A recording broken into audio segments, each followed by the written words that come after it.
Kehidupan orang percaya tentunya tidak luput dari yang namanya kesukaran. Kadangkala kesukaran merupakan proses yang memang harus kita lewati untuk membentuk kehidupan kita menjadi lebih baik. Dapatkah kita tetap berbuah meskipun mengalami kesukaran? Itu yang menjadi tantangan. Untuk menemukan jawabannya telah hadir di studio Good News Dr. Dwijo Saputro, SPKJ, seorang spesialis di kejiwaan yang telah memiliki pengalaman lebih dari 30 tahun di bidangnya. Beliau juga merupakan founder dari Smart Kid Clinic yang memperhatikan perkembangan anak dan remaja, serta memecahkan kesulitan belajar pada anak-anak. Namun yang luar biasa adalah Dr. Dwijo merupakan seorang hamba Tuhan yang menggembalakan sebuah gereja di Tangerang.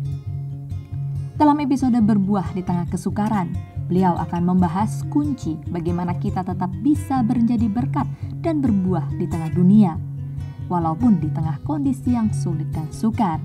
Nantikan penuturan selengkapnya hanya di Good News Program. Dok, bener nggak kalau orang itu semakin pinter, semakin sulit untuk percaya yang namanya Tuhan, ataupun mujizat, atau keajaiban, hal-hal yang supranatural, dalam kasus dokter seperti apa?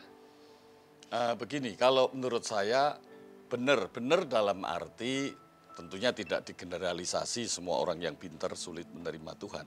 Tetapi kalau dia kenal Tuhannya itu terlambat, kenal Tuhan itu kan harus sedini mungkin.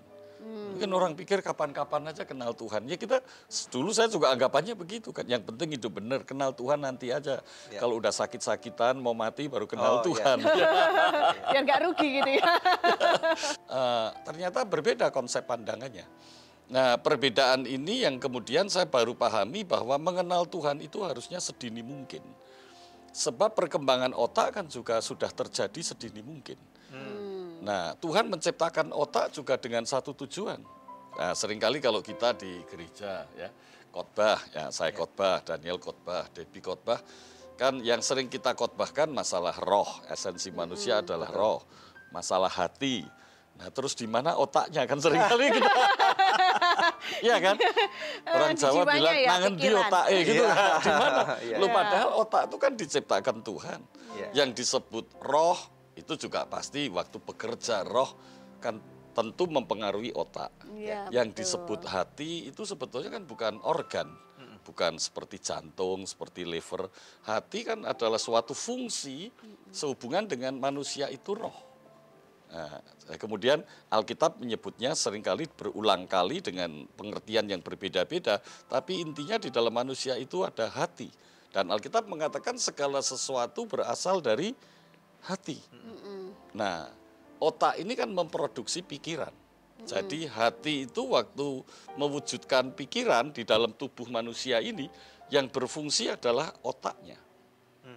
Jadi kalau manusia nggak punya hati, cuma punya otak, sangat beda dengan manusia punya hati tapi nggak punya otak, terus gimana? Beda juga itu. Keseimbangan nih, diperlukan keseimbangan. Dua-dua harus ada. Nah, Tuhan bilang yang hati yang dijadikan baru itu kan hati, bukan otaknya. Benar. Iya, hati itu dibuat berbalik pada Tuhan. Nah, karena kalau hatinya berbalik, ini pikirannya sedini juga ikut mungkin. berbalik. Kalau hati berbaliknya itu nanti, jadinya manusianya seperti apa? Karena perkembangan kepribadian menurut yang dipelajari secara empiris kan dasarnya pada waktu anak-anak.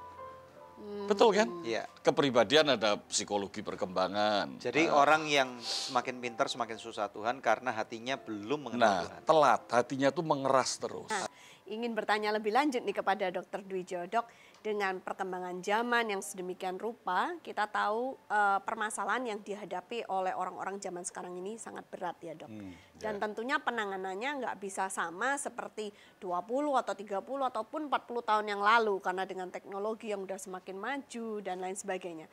Menurut dokter, bagaimana di zaman yang sekarang ini kita bisa menghadapi permasalahan kita itu dengan efektif sehingga hidup kita tetap boleh berbuah? Puji Tuhan buat pertanyaan yang sangat baik ini dan sangat penting. Dalam kehidupan dunia yang hampir semua orang mengatakan makin kompetitif. Makin kompetitif itu sebetulnya makin sulit kan, makin susah. Jadi orang selalu berlomba dan hidupnya akhirnya mementingkan dirinya sendiri. Jadi tidak tertutup kemungkinan orang akan menginjak orang lain, orang akan menusuk dari belakang orang lain, dan orang akan meracuni orang lain, dan seterusnya. Nah tentunya hidup ini yang disebut hidup kesukaran, itu satu. Kemudian kedua, hidup yang makin sulit ini membuat manusia makin kehilangan kemampuan mengontrol atau mengendalikan dirinya. Ya, makin kehilangan kemampuan. Dalam kehidupan makin sulit, berarti manusia itu makin ingin memperoleh rasa aman. Makin sulit tentu, kan memberikan pasti ancaman. Ancaman pasti manusia, semua manusia, makhluk hidup lah, tapi khususnya manusia, ingin memperoleh rasa aman. Betul. Satu. Kemudian yang kedua, selain ingin memperoleh rasa aman, manusia makin was-was dengan apa yang akan datang. Makin sulit berpengharapan.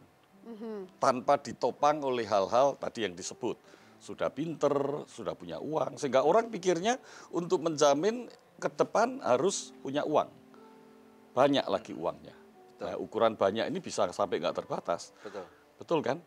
Harus punya kepinteran. Ini tidak ada yang salah punya uang dengan punya kepinteran. Tetapi tidak punya pengharapan itulah yang harus disadari oleh semua manusia. Kemana larinya pengharapan?